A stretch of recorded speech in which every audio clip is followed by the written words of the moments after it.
Looking Back, that's Keen and Kanane with the track from Keen's new Night Train EP.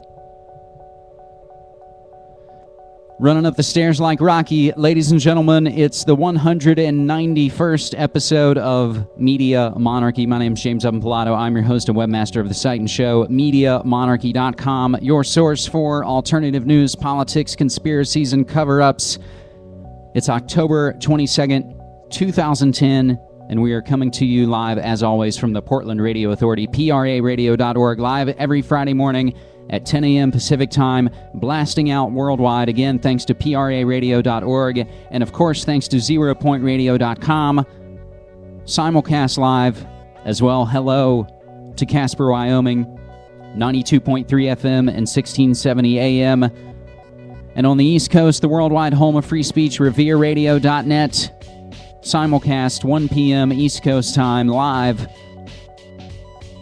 And thanks to Free Radio Olympia, 98.5 FM, BerkeleyLiberationRadio.net, 104.1 FM in Berkeley, California, OneSkyRadio.com, 90.7 FM in Kasilof, Alaska, 89.9 Patriot Radio in La Mesa, Texas, Radio23.org, gets you the high-quality episodes. I put up 56K and also 192.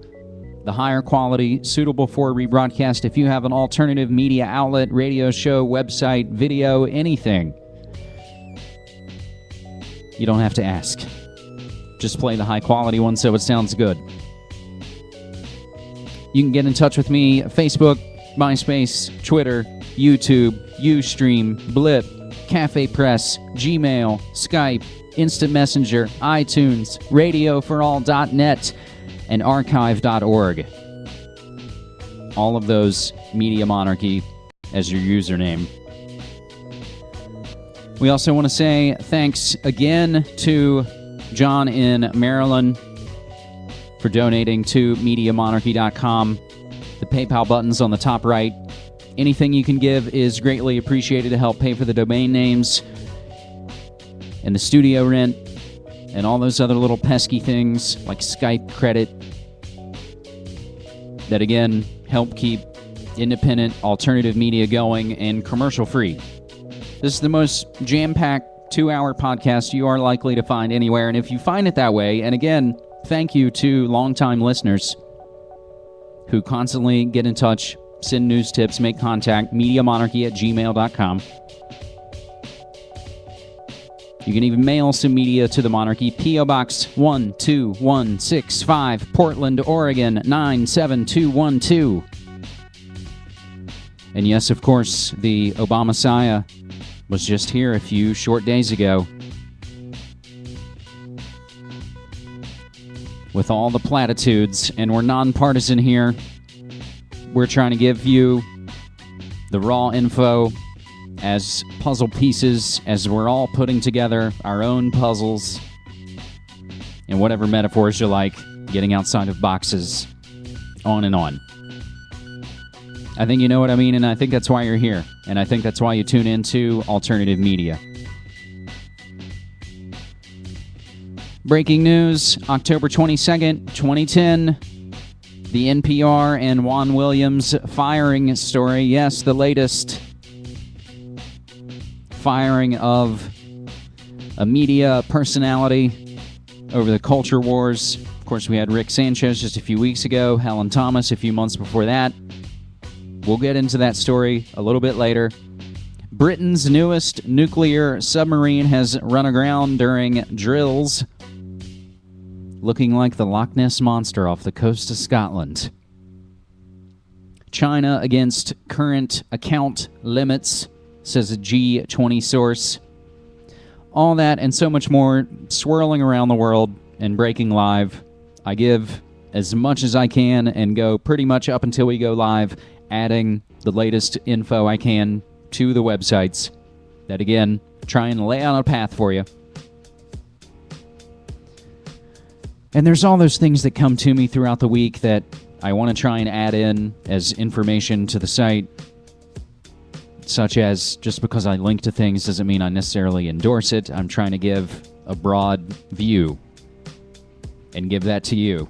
So I link to truther sites and lefty and right sites and all around the world. And again, I thank you. Thank everybody out there. Again, we reference as the show gets bigger, and I hope better, there are more plates to spin as we're streaming live video now, and we've been doing it for 6+ months. Putting these clips up to YouTube, again, as a way to get the episode out. This all started essentially as a little blog, then it turned into a radio show, then an expanded video, podcast, multiple websites, interviews, mixtapes, all those things. But what I meant to say is I should check my notes if I mention everything I wanted to mention. I did get, thanks to Sarah, it was awesome. A friend at work hooked me up with an old iPhone, gratis.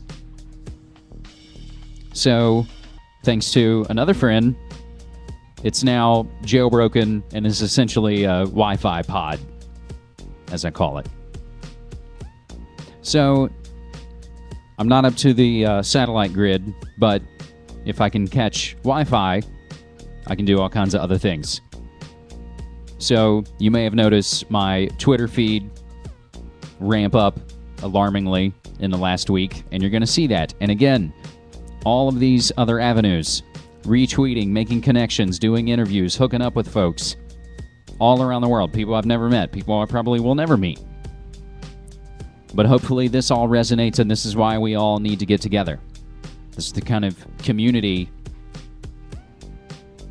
that I think folks are trying to work on at tragedyandhope.com.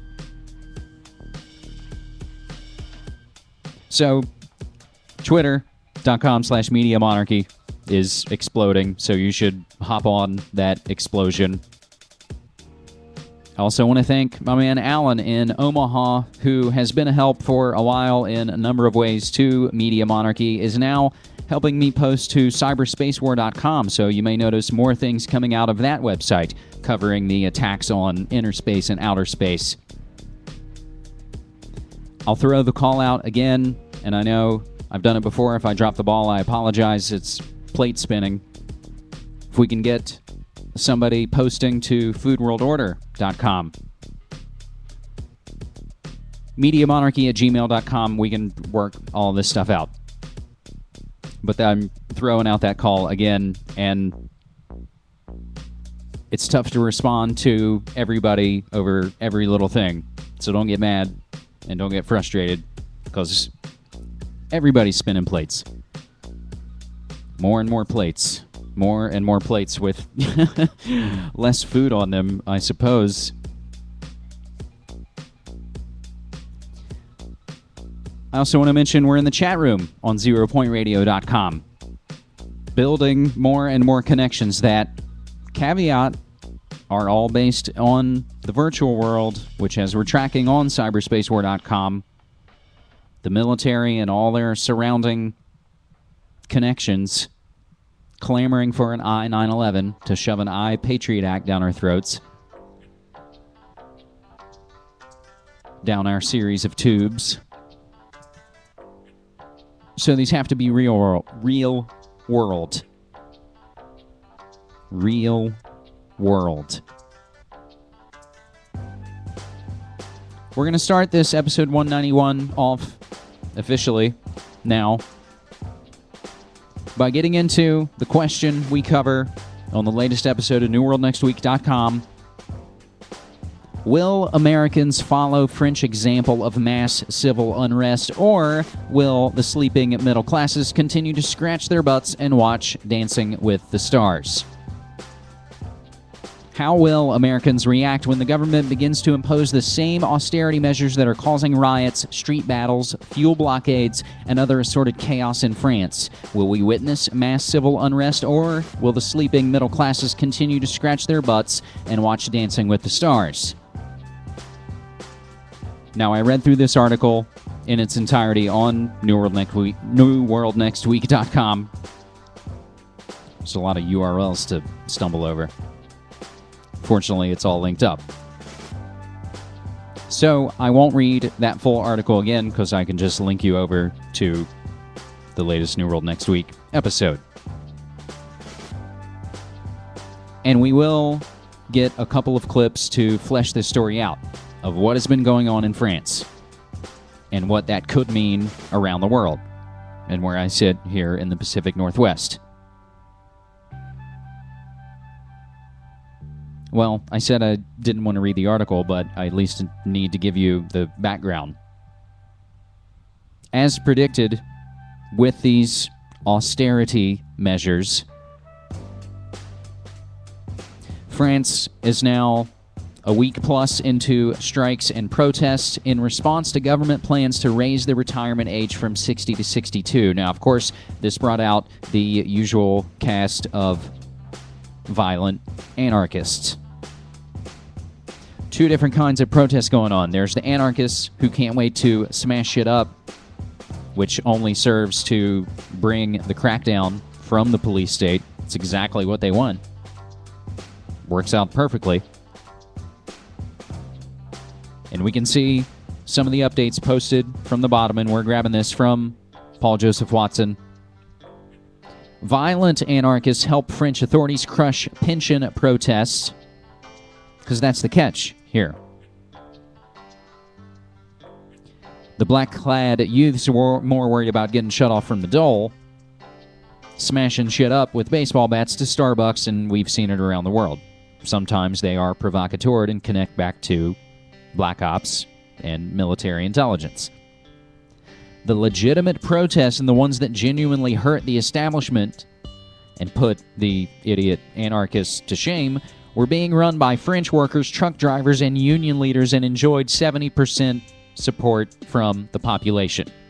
But the violent anarchists in France who spent the last week plus pointlessly smashing shop windows and setting fire to cars have, quote, shot the protest movement in the foot by demonizing legitimate union demonstrators and allowing the government to crack down with paramilitary forces, this according to a French labor expert.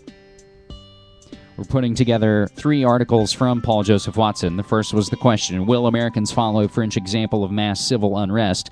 The second being, violent anarchists help French authorities crush pension protests. But tie into this the third piece, quoting from Time magazine article, asking, well, it's not asking, but it's saying that the prospect of civil war in the U.S., quote-unquote, doesn't seem that far-fetched. With protesters in France, this is Paul Joseph Watson, not Time magazine, we'll quote that.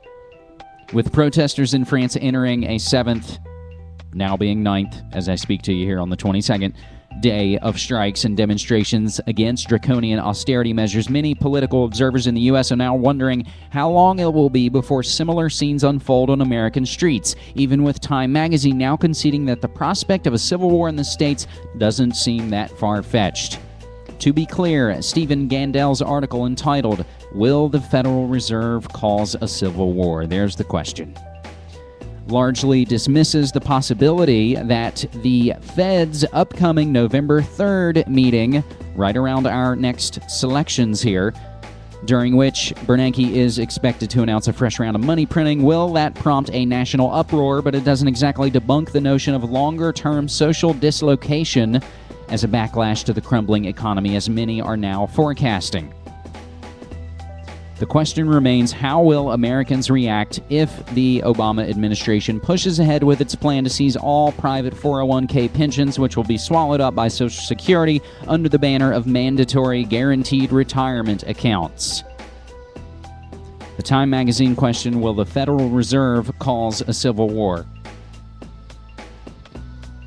The Skull and Bones CIA-connected Time magazine noting that it doesn't seem that far-fetched. We heard just a short while ago that, in fact, it's not so much a fuel supply as fuel distribution that is the problem. There isn't a sufficient quantity of oil and gasoline and other products for automobilists